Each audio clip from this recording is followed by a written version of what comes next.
L'étable était énorme. Elle faisait penser, se dit Hitch, aux géantes rouges de la Nouvelle-Angleterre classique, à ne pas confondre avec les naines bleues de l'agriculture contemporaine, mais en différait d'une manière subtile. Les clôtures attenantes étaient là, comme d'habitude, ainsi que le grenier, le séchoir à maïs, le silo rond et même une laiterie ordinaire à une extrémité. D'un côté, il y avait un hangar avec un gros tracteur et des machines agricoles, et, de l'autre, il y avait de classiques meules de foin. Mais les courbes et les plans de la construction principale, un vrai fermier aurait probablement discerné 50 différences majeures et mineures d'avec ce qui existait sur la terre première. Hitch, toutefois, n'était pas spécialiste en étables de la terre première ou d'ailleurs. C'était simplement un enquêteur intermondial, viril et compétent, qui avait reçu une formation de valet de ferme. Il savait traire une vache, remuer le fumier à la fourche, manipuler un pulvérisateur ou superviser le silotage du maïs. Mais les nuances de l'architecture rurale le dépassaient. Si banal que cela parût, c'était là le site de sa dangereuse mission Inter-Terre. La contre-terre numéro 772, localisée grâce à un nouveau hasard heureux des probabilités d'ouverture, est pour lui une enquête ordinaire sur une situation extraordinaire. Presque 1 millier de variantes de la Terre avaient été découvertes depuis tout juste 10 ans que l'ouverture fonctionnait de façon satisfaisante. La plupart étaient très proches du type de la Terre première. Plusieurs avaient même le même président des États-Unis en exercice, ce qui provoquait des dialogues assez curieux entre chefs d'État. Si, comme le prétendaient certains théoriciens, c'était un cas d'évolution parallèle des mondes, les parallèles étaient extrêmement voisins. Si c'était un cas de variation d'avec la Terre première, ou si la TP était le dédoublement d'un des autres mondes, hypothèse hérétique, la scission ou série de scissions s'était produite tout récemment. Mais seule la Terre première avait mis au point l'ouverture. Seule la TP pouvait envoyer ses ressortissants dans des variantes et les faire revenir entiers, sains et saufs. Elle revendiquait donc le titre de monde souche, de fondatrice, et aucune des autres n'avait été en mesure de s'y opposer. Aucune, jusqu'à présent. Hitch s'efforçait de ne pas trop penser à l'époque où on rencontrerait une Terre plus avancée, une qui pourrait discuter ou résister. À première vue, le numéro 772 était semblable aux autres mondes qu'il avait visités au cours de précédentes missions, sauf sur un point. Il était arriéré. Il semblait avoir souffert de quelques cataclysmes planétaires qui l'avaient ramené à une trentaine d'années en arrière sur le plan technologique. L'impact d'une météorite géante, une période glaciaire récente.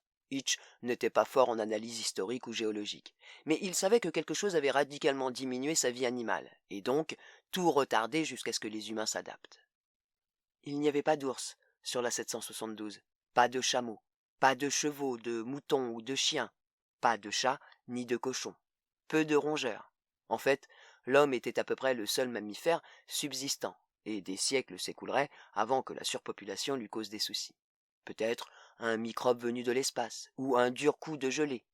Hitch ne le savait pas et s'en souciait peu. Son intérêt se concentrait sur le présent. Sa tâche était de découvrir comment il se faisait que l'élevage soit une entreprise aussi importante, prépondérante dans l'économie de ce monde. Il y avait des étables partout, et l'exploitation du lait était l'industrie principale. Pourtant, il n'y avait pas de vaches, ni de chèvres, ni d'animaux domestiques similaires. Voilà pourquoi il se trouvait à présent devant cette étable. À l'intérieur devait se trouver le secret de l'étrange prospérité du numéro 772.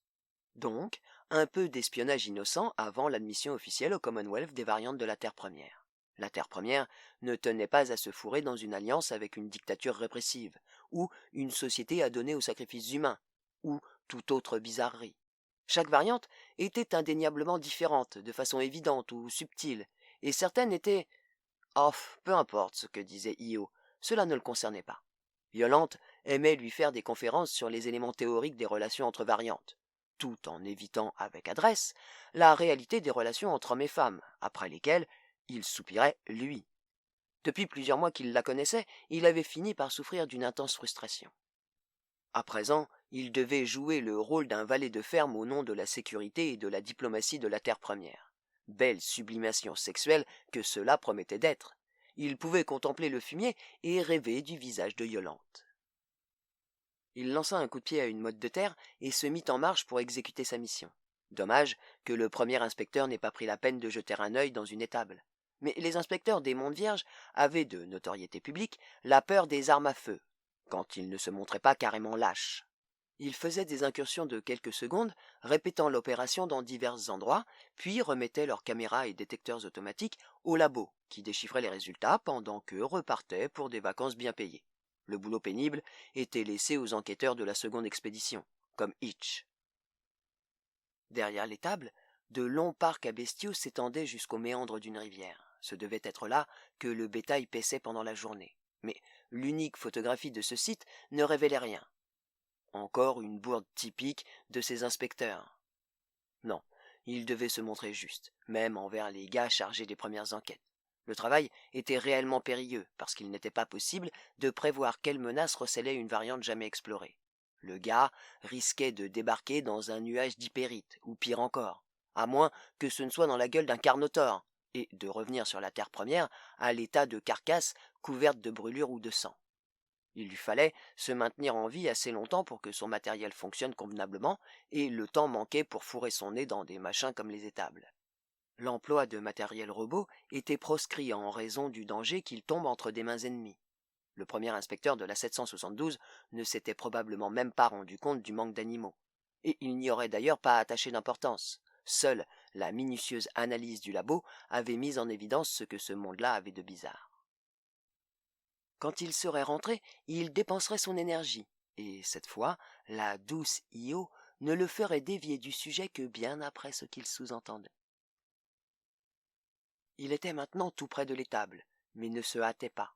Sa mission pouvait se terminer subitement là-dedans, et sa prudence naturelle le freinait. Le transfert sur la 772 n'avait pas posé de problème. Un simple écartement du voile intermondial, une poussée de l'autre côté, et Hitch était dans la zone géographique identique d'une forme de réalité différente.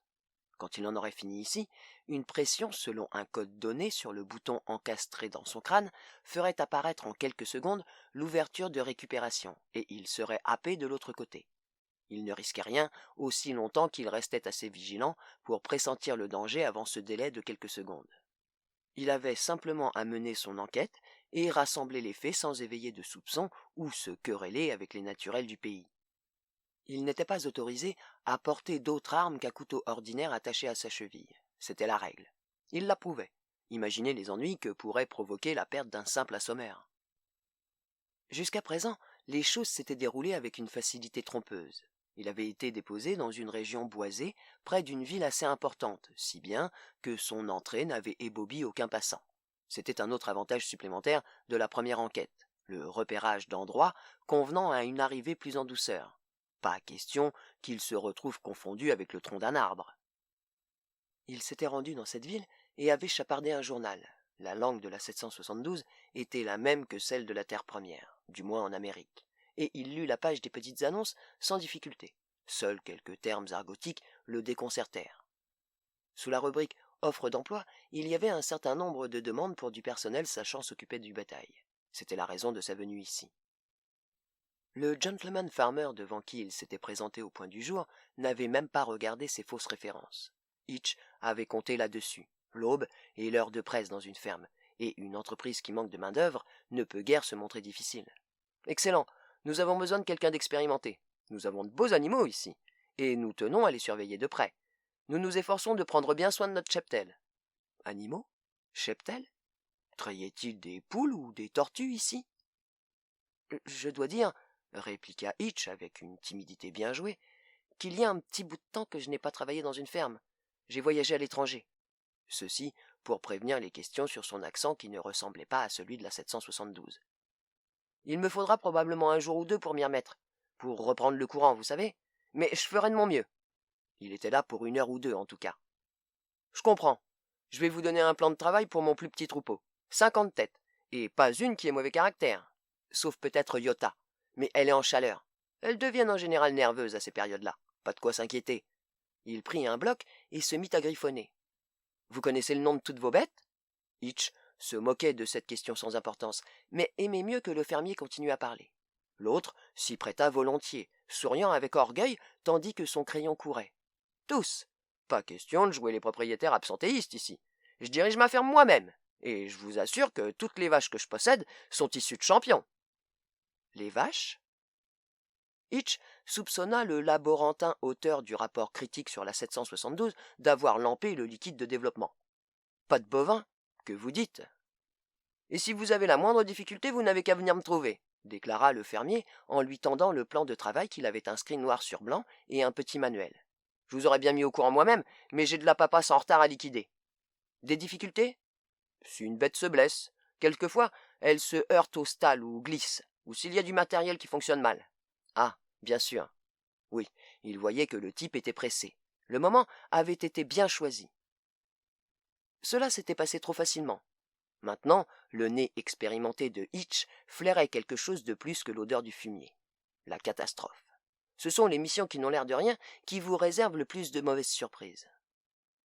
Il jeta un coup d'œil au plan de travail avant d'entrer dans l'étable indiquée. L'écriture était d'une étonnante élégance. 1. Affouragement. 2. Traite. 3. Mise au pâturage. 4. Nettoyage. Et plusieurs lignes plus compactes au-dessous. Le livret était un manuel d'instructions détaillé à consulter en cas de besoin. Tout clair et net. Il y avait des vaches dans cette étable. Quoi qu'en ait dit le rapport d'un type à moitié soûl. Et il allait le vérifier dans un instant. Dans un tout petit instant. Alors, pourquoi avait-il une si vive prémonition qu'il allait à la catastrophe?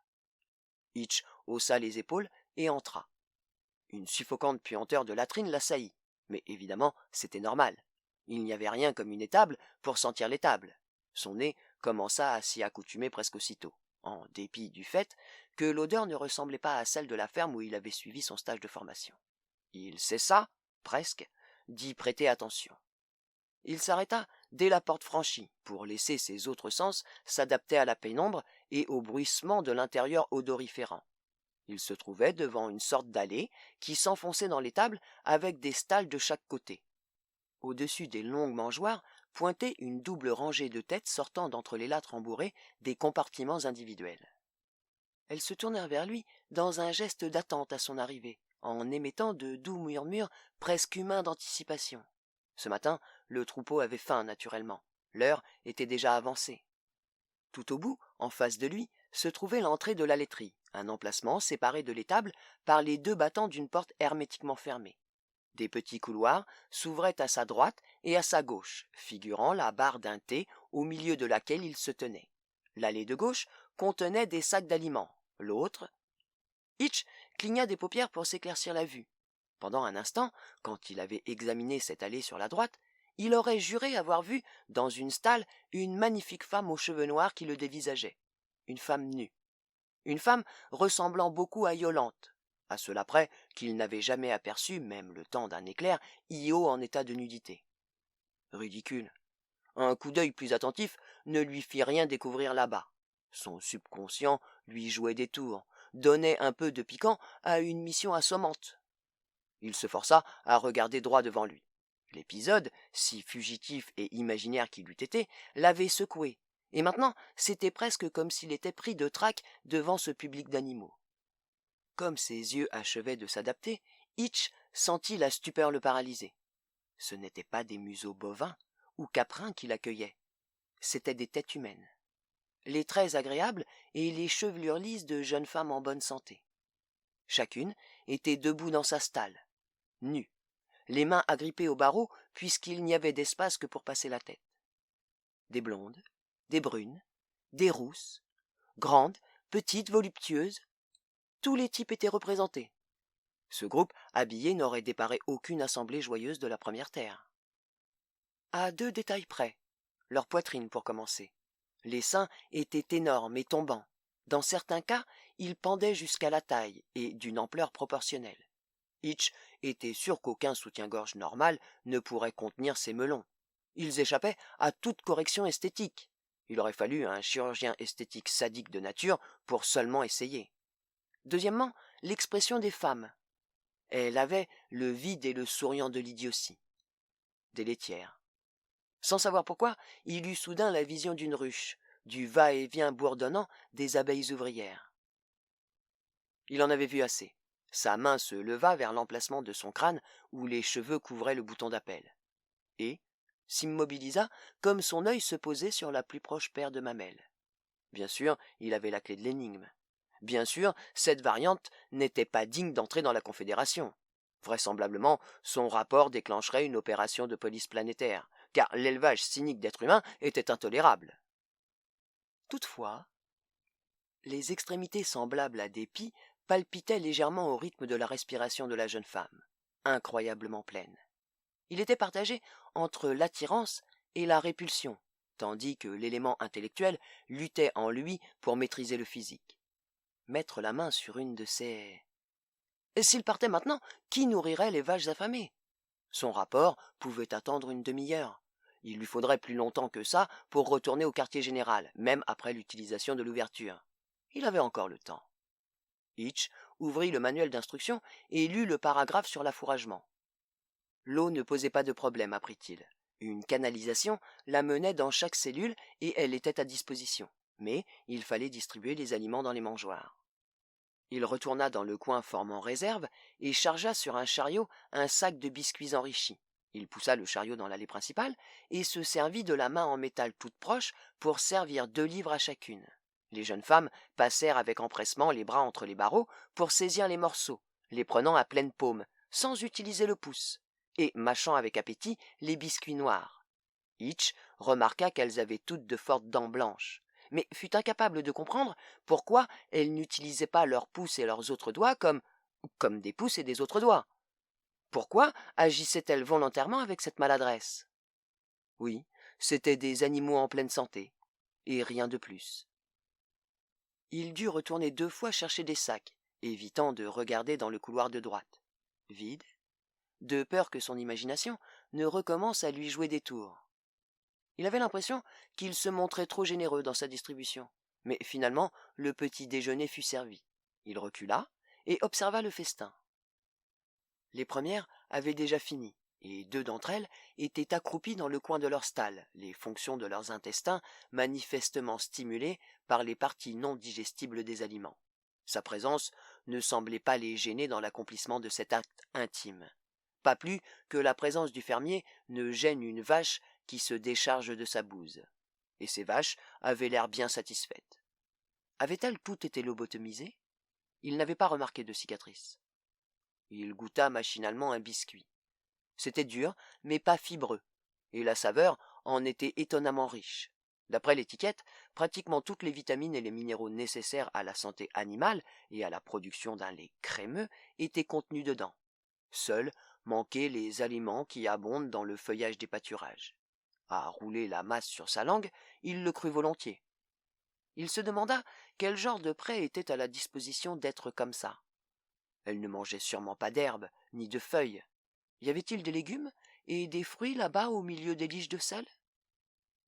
Maintenant, il avait nourri le troupeau. Les vaches ne souffriraient pas s'il les abandonnait, puisque le changement d'équipe interviendrait avant qu'elles soient de nouveau vraiment affamées. Il n'avait aucune raison de s'attarder plus longtemps. Il pouvait actionner le signal et... De nouveau, sa main s'arrêta avant de toucher le bouton. Ces tétins oscillant comme des bouchons sur l'eau lui avaient rappelé la seconde tâche de son programme, la traite. Il savait que les vraies vaches souffrent si elles ne sont pas traites à temps. Ces pies semblaient déjà pleins à éclater.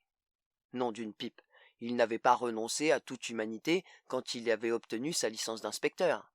Le rapport pouvait attendre. Et, insinua malicieusement une petite voix, il y avait cette vision dans le box du couloir en forme de T.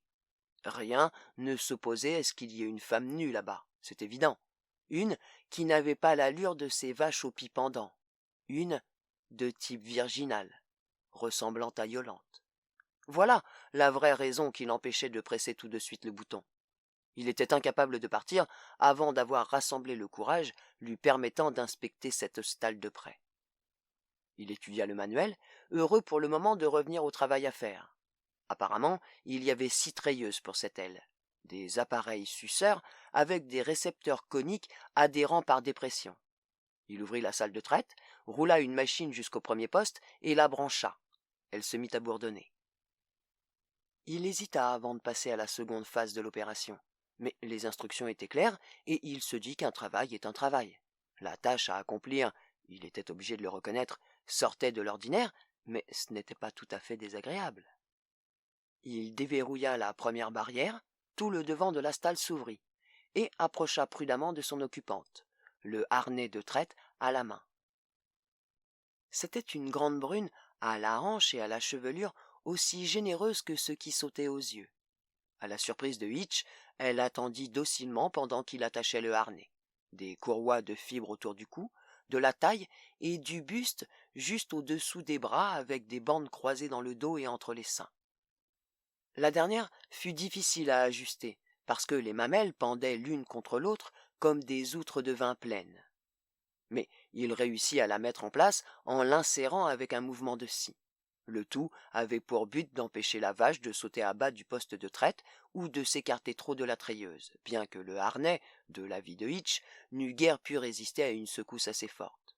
Ces bêtes étaient bien dressées, et ne requéraient d'être guidées qu'avec douceur. Il l'espérait. Il eut involontairement la vision de la vache galopant dans l'étable en meuglant, tandis qu'il essayait, vainement, de freiner sa course en se cramponnant à une protubérance rendue glissante par le lait. Non. Il boucla la courroie et la conduisit au poste de traite. C'était une rampe matelassée, avec un évinement au centre pour la masse de la treilleuse et des crochets pour les extrémités du harnais. La jeune femme monta dessus sans qu'il lui ait rien dit et se plaça les 2 mains jointes en dessous à l'avant et les genoux à l'arrière, de sorte qu'elle se trouvait à cheval au-dessus de la machine. Ses seins s'allongèrent démesurément. Ils descendaient juste au-dessous de ses coudes. Les bouts de seins étaient énormes, et Hitch remarqua des mouchetures blanches dessus, comme si le seul poids du lait faisait gicler les premières gouttes. Il leva un des suceurs et le posa sur son sein droit. L'appareil était prévu pour recevoir l'énorme tétin en son centre, avec un joint circulaire spécial en caoutchouc flexible. Le cône extérieur adhérait par succion, son périmètre, légèrement humide, rendant la jonction parfaite. Hitch fixa le suceur gauche, tourna le cadran sur traite et recula pour surveiller l'opération. Les cônes d'aspiration ne recouvraient que la partie la plus basse du sein, alors qu'ils auraient englouti l'architecture d'une femme normale. Il semblait efficace néanmoins. L'appareil produisait des mouvements de succion qui extrayaient le liquide proprement avec rapidité. Il envoyait le flux blanc passer dans le tube transparent et l'entendait gicler sur le fond du seau couvert tandis que les seins tressautaient sous l'effet du vide qui le remplaçait. 1, 2. 1, 2. Le rythme était envoûtant. La blancheur coulant en cadence évoquait une interminable éjaculation séminale. Ce n'est que du lait, se rappela-t-il. Mais automatiquement, ces zones érogènes réagissaient. La jeune femme mastiquait un morceau de biscuit sec qu'elle avait gardé dans sa joue, à la façon d'un bol alimentaire, et attendait avec un demi-sourire. Elle était habituée à ceci, et contente d'être débarrassée de l'accumulation de la nuit.